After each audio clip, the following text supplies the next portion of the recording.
Una zona del océano conocida por tragarse barcos, aviones y vidas humanas sin dejar rastro. El Triángulo de las Bermudas. Pero, ¿qué pasa con quienes sobreviven? Hoy te contaré 5 historias reales de personas que estuvieron al borde de la muerte en esta región maldita, y vivieron para contarlo. No te olvides dejar un like y activar las notificaciones. El vuelo 19, el mensaje final. 5 de diciembre de 1945. 5 aviones torpederos de la Marina de los Estados Unidos despegan desde Fort Lauderdale, Florida, para un ejercicio de entrenamiento de rutina. El escuadrón, conocido como Vuelo 19, estaba compuesto por 5 bombarderos Grumman TBM Avenger. Pilotos jóvenes, entrenados, confiados. Condiciones climáticas normales. El plan era simple: volar hacia el este, lanzar prácticas de torpedo, girar al norte, y luego regresar al punto de partida. Pero algo sucedió. Aproximadamente una hora después del despegue, el centro de control comenzó a recibir transmisiones desconcertantes del líder del escuadrón, el teniente Charles Taylor. No sabemos dónde estamos. Todo está mal. Parece que estamos sobre agua blanca. No podemos encontrar el oeste. La confusión era total. Los pilotos reportaban problemas con sus brújulas. No sabían en qué dirección volaban. Veían el océano, pero decían que no parecía normal. Luego, silencio. Los 5 aviones desaparecieron. No hubo señales de explosión, ni restos encontrados en el mar. Solo desaparecieron del radar, como si nunca hubieran existido. Pero aquí viene lo más inquietante. Un 6º avión, que debía acompañarlos, no despegó debido a una falla mecánica.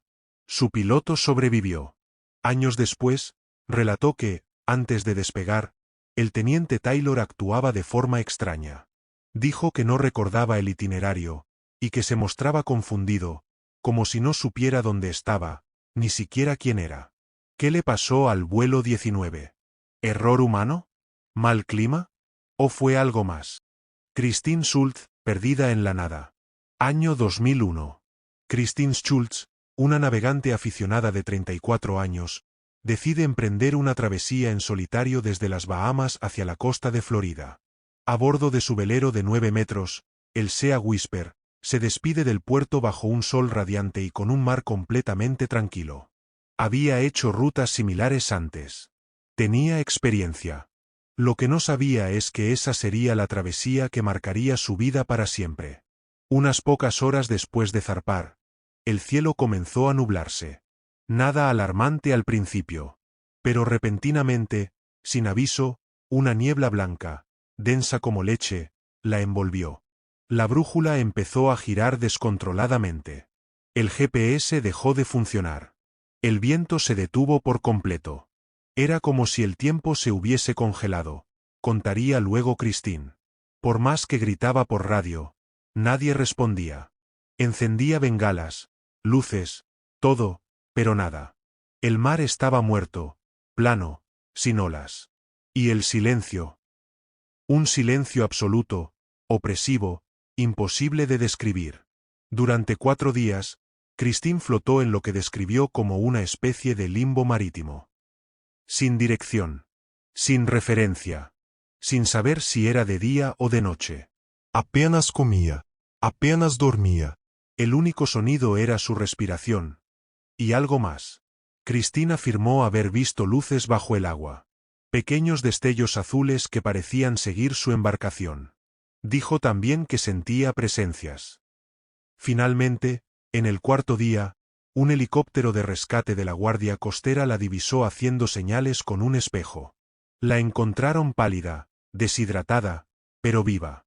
Cuando la llevaron a tierra, lo primero que dijo fue: «El tiempo no avanza allí. Estás atrapada». Como si el mar te observara. A día de hoy, no se ha podido explicar qué causó la desaparición temporal de su embarcación. El informe oficial menciona desorientación y condiciones meteorológicas repentinas. Pero Christine sabe que no fue una tormenta. Fue otra cosa. Bruce Hernon, El túnel en el cielo. Año 1970. Bruce Hernon, piloto experimentado, despega de las Bahamas en su avioneta Beechcraft Bonanza junto a su padre y un socio de negocios. El clima es bueno. El vuelo hasta Miami debería tomar poco más de 1 hora. Pero este no será un viaje normal. A los pocos minutos del despegue, Bruce se encuentra con una extraña formación de nubes. Una especie de anillo perfectamente redondo. Decide atravesarlo. Lo que ocurre entonces desafía toda lógica. Al ingresar al anillo, el interior parece un túnel de niebla. Pero no una niebla normal. Era densa, electrificada, y las paredes del túnel parecían pulsar como si estuvieran vivas. Todos los instrumentos comienzan a fallar. El GPS se vuelve inútil. El horizonte desaparece. Bruce trata de mantener el control.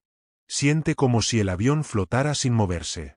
Después de unos minutos eternos dentro del túnel, una luz aparece al final. Bruce acelera, y finalmente logra salir. Pero entonces, descubre algo imposible. El avión está sobre Miami. Revisan el reloj. Solo han pasado 3 minutos. Un trayecto que debía tomar 45 minutos desde su última ubicación. Había tomado menos de 5. Lo más extraño es que los radares de Miami nunca detectaron su aproximación. Simplemente, apareció. Como si hubiera sido teletransportado. Bruce ha contado esta historia decenas de veces, y con los años, ha reforzado su teoría. Lo que experimentó fue una distorsión temporal real causada por un fenómeno atmosférico desconocido dentro del Triángulo de las Bermudas. Muchos científicos han intentado rebatir su testimonio. Pero otros, incluso pilotos veteranos, creen que algo real sucede en esos cielos. Bruce no solo lo cree. Lo vivió. El Rubicón, el barco vacío. Año 1990. Un yate blanco aparece a la deriva en el mar, a unos 30 kilómetros de la costa de Miami. Las autoridades costeras lo identifican como el Rubicón, un yate privado que había zarpado días antes con 7 personas a bordo. Al abordarlo, los rescatistas quedan perplejos. La mesa está puesta con platos aún servidos. El motor encendido. Las pertenencias intactas. Pero no hay nadie. Nadie. Solo el perro del capitán, vivo, temblando. No hay señales de violencia, ni de accidente. Las puertas están cerradas desde dentro. Las radios funcionan.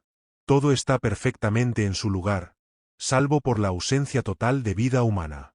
Durante días, el caso desconcertó a los investigadores. Hasta que un sobreviviente fue hallado vagando en una playa cubana, desorientado, deshidratado. Era el cocinero del Rubicón. Su historia fue aún más inquietante que el barco vacío. Contó que una noche, mientras navegaban, una niebla verde brillante apareció sobre el mar. No era una tormenta. Era como si el mar respirara. Uno a uno, los tripulantes desaparecieron. Algunos mientras dormían. Otros, caminando por la cubierta. Él se encerró en la cocina, aterrorizado. Cerró los ojos. Y cuando los abrió, ya no quedaba nadie. El informe oficial nunca encontró pruebas de crimen ni de naufragio. El Rubicón fue devuelto al dueño. El caso se cerró como desaparición inexplicable. Pero el cocinero jamás volvió a hablar del tema. Kaijinmaru, el barco que cambió de lugar. Año 2015. El Kaijinmaru, un barco pesquero japonés, se encuentra faenando en el Atlántico Occidental, justo al borde del área considerada parte del Triángulo de las Bermudas. La pesca es buena. El cielo está despejado. La tripulación, en calma. Hasta que todo se detiene. De pronto, el mar queda completamente plano. No hay olas. No hay brisa. No hay ningún sonido. Los motores siguen encendidos, pero el barco no se mueve. Las brújulas giran sin control. El GPS deja de emitir datos. El sol se opaca. El cielo se vuelve gris verdoso. Era como si el mundo se hubiera apagado, dijo uno de los marineros. Por más de 12 horas, la tripulación vivió una especie de limbo. No podían comunicarse. No podían pescar. Solo podían esperar. Y entonces, sin aviso, todo volvió a la normalidad. Pero no estaban donde deberían. Según el GPS, el Kaijinmaru estaba más de 300 millas al este de su posición anterior. Era imposible. Ni la corriente ni el motor podrían haberlos llevado tan lejos en tan poco tiempo. Nadie había notado el desplazamiento. Fue como si el barco hubiera sido trasladado mientras el tiempo no corría. El capitán escribió en su bitácora: «Hoy hemos estado fuera del tiempo. Algo nos llevó y nos dejó». Hasta hoy, nadie ha podido explicar lo ocurrido. El Kaijinmaru volvió a Japón, pero sus hombres jamás olvidaron el día en que el mar los tragó, y luego los escupió.